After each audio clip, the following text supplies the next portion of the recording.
नमस्कार साथियों, आज हम राजनीति विज्ञान के महत्वपूर्ण सिद्धांत शक्ति पृथक्करण के सिद्धांत का अध्ययन करेंगे। देखो, लॉर्ड एक्टन एक प्रसिद्ध विद्वान है राजनीति विज्ञान में। उनका एक सुप्रसिद्ध कथन है कि सत्ता मनुष्य को भ्रष्ट करती है और पूर्ण सत्ता पूर्ण भ्रष्ट करती है। अर्थात वो ये चाहते हैं कि व्यक्ति की स्वतंत्रता सुनिश्चित रहे और जो सत्ता प्राप्त है लोगों को, अर्थात जो राजनीतिक शक्ति प्राप्त है, राजनीतिक शक्ति बेलगाम नहीं होनी चाहिए। अगर राजनीतिक शक्ति बेलगाम होगी तो निश्चित रूप से शासन सत्ता उसका दुरुपयोग करेगी। देखो मित्रों, हम लंबे समय से देखते चले आ रहे हैं कि लोकतंत्र के युग के प्रारंभ से पहले लंबे समय तक राजतंत्र का युग रहा है और राजतंत्र में राजा के पास ही समस्त शक्तियां रहती थीं। अर्थात राजा ही कार्यपालिका था, राजा ही व्यवस्थापिका था और राजा ही न्यायपालिका था। वही दंड सुना के किसी को दंडित कर सकता था। तो व्यक्ति को राजा के खिलाफ कहीं भी जाने की इजाज़त नहीं होती थी। ऐसी कोई संस्था नहीं थी, ऐसी कोई प्रक्रिया नहीं थी, ऐसी कोई राजनीतिक संरचना नहीं थी जिससे हम राजा की नहरों को सत्ता पर लगाम लगा सकें। आधुनिक युग लोकतंत्र का युग है, तो सभी के मस्तिष्क में ये सवाल पैदा होता है कि लोकतंत्र के युग में लगाम लगाने की कोई न कोई व्यवस्था होनी चाहिए।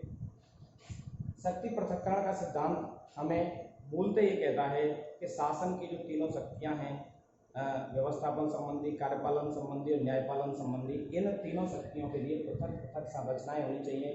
कार्य करने वाले व्यक्ति पृथक पृथक होने चाहिए। देखो, आज हम इसी का अध्ययन करते हैं। हम बात करते हैं अरस्तु की। प्राचीन यूनान में अरस्तु अच्छे दार्शनिक रहे हैं। उन्होंने अपने अध्ययन में ये बताया कि शासन सत्ता तीन भागों में विभाजित होनी चाहिए: असेंबली, मजिस्ट्रेसी और जुडिशरी। उन्होंने नाम दिया। असेंबली का आशय उन्होंने व्यवस्थापिका से लगाया, मजिस्ट्रेसी का आशय कार्यपालिका से लगाया और जुडिशरी का आशय उन्होंने न्यायपालन शक्ति से लगाया। बौद्ध भी ये कहते हैं राजा को कानून निर्माण व न्याय कार्य एक साथ नहीं करने चाहिए। ऐसा करने से क्या होगा? अगर ऐसा दोनों कार्य को एक साथ करेंगे तो निश्चित रूप से जनता की स्वतंत्रता का हनन होगा। लॉक ने अपने शासन व्यवस्था के सिद्धांत में एक सीमित शासन और मर्यादित शासन का समर्थन किया है। उन्होंने कहा है कि समाज और राज्य पृथक पृथक संरचनाएं हैं और शासन एक तरह से जनता के प्रति जवाबदेह होना चाहिए, सीमित होना चाहिए। जन सहमति पर आधारित शासन व्यवस्था का लॉक ने समर्थन किया है। अब हम बात करते हैं मोंटेस्क्यू। शक्ति पृथक्करण के सिद्धांत का सबसे ज़्यादा विशद वैज्ञानिक स्पष्टीकरण एवं विवेचन मोंटेस्क्यू द्वारा किया गया है। मोंटेस्क्यू फ्रांसीसी विचारक थे। मोंटेस्क्यू लुई 14वें के समकालीन थे। लुई 14वें फ्रांस के एक शासक थे जो कहते थे कि I am state and my words are law. मेरे शब्द ही कानून हैं और मैं ही राज्य हूँ। हम ये देखते हैं कि मोंटेस्क्यू ने फ्रांस की शासन व्यवस्था का अध्ययन किया। उन्होंने ये देखा कि फ्रांस का जो शासक है वह शासक किस प्रकार जनता का शोषण कर रहा है। इसका कारण वह शक्तियों का एक केंद्रीकरण है। अतः शक्तियों का और शासन सत्ता का विकेंद्रीकरण होना चाहिए। एक बार मोंटेस्क्यू इंग्लैंड गए। इंग्लैंड में उन्होंने वहाँ की सीमित राजतंत्रात्मक शासन पद्धति का अध्ययन किया। अध्ययन के दौरान उन्होंने पाया कि इंग्लैंड की शासन व्यवस्था, अगर ऐसी ही शासन व्यवस्था अगर हमारे देश में लागू हो जाए तो निश्चित रूप से आम जनता की स्वतंत्रता ज़्यादा अधिक सुनिश्चित होगी। तत्पश्चात उन्होंने 1748 में एक पुस्तक लिखी, द स्पिरिट ऑफ लॉज।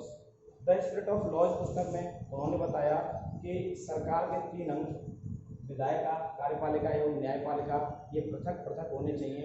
इनकी शक्तियाँ स्वतंत्र होनी चाहिए, सीमित होनी चाहिए, सर्वोच्च होनी चाहिए। शक्ति पृथक्करण सिद्धांत की प्रमुख मान्यताओं में हम पहली मान्यता देखते हैं, प्रत्येक सरकार में 3 प्रकार की शक्तियाँ हैं: विधायी शक्ति, कार्यपालिका संबंधी शक्ति और न्यायिक शक्ति।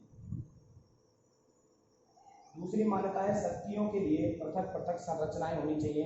अर्थात ऐसा नहीं हो कि तीनों प्रकार की शक्तियों को कार्य करने के लिए एक ही कार्यालय हो, एक ही संस्था हो या एक ही संरचना हो, कार्य करने के लिए तीनों के लिए अलग अलग संरचनाएं होनी चाहिए। जैसा कि अक्सर देशों में हम देखते हैं कि उनकी संरचनाएं आज अलग अलग दिखाई देती हैं। संरचनाओं के अधिकारी पृथक पृथक होने चाहिए, अर्थात उन संस्थाओं में कार्य करने वाले अधिकारी पृथक पृथक हों, अलग अलग हों। प्रत्येक संरचना के लिए अलग अलग व्यक्ति होना चाहिए। अधिकारों और कर्तव्यों का स्पष्ट वर्गीकरण होना चाहिए। प्रत्येक निकाय संरचना अपने क्षेत्र में सीमित रहे, स्वतंत्र रहे और सर्वोच्च रहे, अर्थात व्यवस्थापिका, कार्यपालिका एवं न्यायपालिका तीनों ही संस्थाएं अपने अपने क्षेत्र में स्वतंत्र होनी चाहिए। एक के क्षेत्र में दूसरा हस्तक्षेप नहीं करना चाहिए अनावश्यक, सर्वोच्च होनी चाहिए और सीमित भी रहनी चाहिए। कहने का मतलब उन पर अपनी ही सीमाएं लगी हुई होनी चाहिए, आंतरिक सीमाएं होनी चाहिए संस्थाओं की, ताकि संस्थाएं बेलगाम नहीं हो जाएं। अब हम बात करते हैं अमेरिकी संविधान। अमेरिकी संविधान मॉन्टेस्क्यू के शक्ति पृथक्करण के सिद्धांत से बहुत ज़्यादा प्रभावित है। हम देखते हैं अमेरिका के संविधान निर्माता शक्ति पृथक्करण सिद्धांत को उन्होंने अपने संविधान में महत्वपूर्ण स्थान दिया है। अब जैसा कि देखते हैं कि अमेरिका में अध्यक्षात्मक शासन व्यवस्था है। अध्यक्षात्मक शासन व्यवस्था में राष्ट्रपति सर्वोपरि है, लेकिन वहाँ के संविधान में इस प्रकार की व्यवस्थाएं की गई हैं कि राष्ट्रपति के ऊपर वहाँ की कांग्रेस महाभियोग लगा सकती है। राष्ट्रपति के द्वारा अगर कोई वित्त संबंधी खर्चा दिया गया है, कांग्रेस उस पर रोक लगा सकती है। राष्ट्रपति के द्वारा की गई नियुक्तियों का सीनेट अनुसमर्थन करती है, उसको रोक लगा सकती है। राष्ट्रपति पर कांग्रेस महाभियोग लगा सकती है। अब बात करते हैं हम न्यायपालिका की, तो न्यायपालिका के पास न्यायिक पुनरावलोकन की शक्ति है।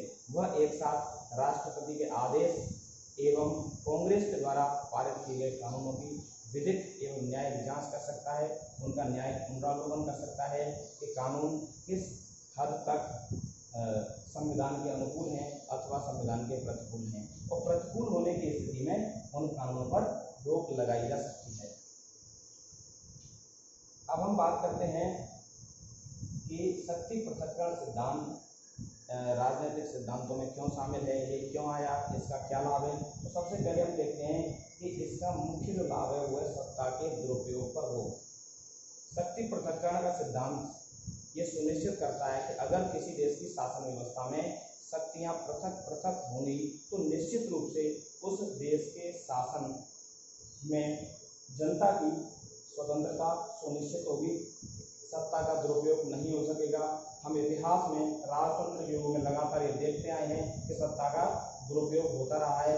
एक निरंकुश राजा के खिलाफ कोई भी व्यक्ति बोलने के लिए तैयार नहीं होता था और न कोई ऐसी संरचनाएं संस्थाएं होती थी कि जो उन कार्यों पर रोक लगा सकें। व्यक्तिगत स्वतंत्रता सुनिश्चित होगी जब सरकार के अलग अलग अंग होंगे। निश्चित है व्यक्ति की स्वतंत्रता सरकार का एक अंग अगर बाधित करता है तो दूसरे अंग में व्यक्ति गुहार लगाकर अपनी स्वतंत्रता सुनिश्चित कर सकता है। इसका एक अलग लाभ ये भी है कि शक्ति पृथक्करण के सिद्धांत में संरचनाएं जब अलग अलग होंगी, कार्य करने वाले व्यक्ति अलग अलग होंगे तो कार्य विशिष्टीकरण भी होगा। व्यक्ति अपने कार्य में बहुत ज़्यादा निपुण हो जाएंगे, निश्चित रूप से उसका लाभ मिलेगा। शक्ति पृथक्करण के सिद्धांत की हम कमी भी देखते हैं कि ये सिद्धांत बहुत ज़्यादा अव्यवहारिक है। बात ये की जाती है, देखो साथियों, कि हम ये देखते हैं कि संप्रभुता अधेय है, संप्रभुता अविभाज्य है, इसका विभाजन नहीं किया जा सकता है। राज्य की सार्वभौमिकता के जो समर्थक विद्वान हैं वो ये कहते हैं कि जिस प्रकार मनुष्य का शरीर है, मनुष्य के शरीर में से उसके किसी एक अंग को अलग नहीं किया जा सकता है, उस प्रकार ही संप्रभुता टुकड़ों में नहीं देखी जा सकती है, संप्रभुता को टुकड़ों में नहीं बांटा जा सकता है। इसीलिए यह पूरी तरह से अव्यवहारिक सिद्धांत हमें दिखाई देता है। फिर हम बात करें अमेरिका के संविधान की, तो अमेरिका के संविधान में भी शक्ति पृथक्करण का सिद्धांत आज भी ज्यों का त्यों लागू नहीं है। उसके स्थान पर नियंत्रण एवं संतुलन का सिद्धांत, चेक एंड बैलेंस थ्योरी लागू है। दूसरा हम बात करें तो ये सिद्धांत हमें आज अनावश्यक दिखाई देता है। वर्तमान दौर में हम देख रहे हैं कि शक्ति पर लगाम लगाने के लिए विभिन्न लोकतांत्रिक देशों में नई नई संस्थाएं उभर के आ रही हैं, नई नई चीज़ें उभर के आ रही हैं। आज का युग संचार का युग है, संप्रेषण बहुत द्रुत हो गया है। हम ये देख रहे हैं वर्तमान समय में कि दबाव समूह, राजनीतिक दल, जनमत बड़ा ही महत्वपूर्ण भूमिका निभा रहे हैं। निश्चित रूप से वो एक नए तंत्र का विकास कर रहे हैं, जो तंत्र सत्ता पर लगाम लगाने में निश्चित रूप से सफल हुआ है। चुनाव लोकतांत्रिक सरकारों में सभी सरकारों को, दलों को चुनावों का सामना करना पड़ता है और चुनावों में जनमत की महती भूमिका होती है। तो साथियों, फिर भी हम अंत में निष्कर्ष के तौर पर कह सकते हैं कि शक्ति पृथक्करण का सिद्धांत निश्चित रूप से राजनीति विज्ञान में के सिद्धांतों में एक युगांतकारी सिद्धांत रहा है। इसने शासक वर्ग को ये बता दिया है कि निश्चित रूप से शासन सत्ता विभाजित रहनी चाहिए। विभाजित रहने से शासन सत्ता के व्यक्ति की स्वतंत्रता सुनिश्चित हो सकेंगी। धन्यवाद।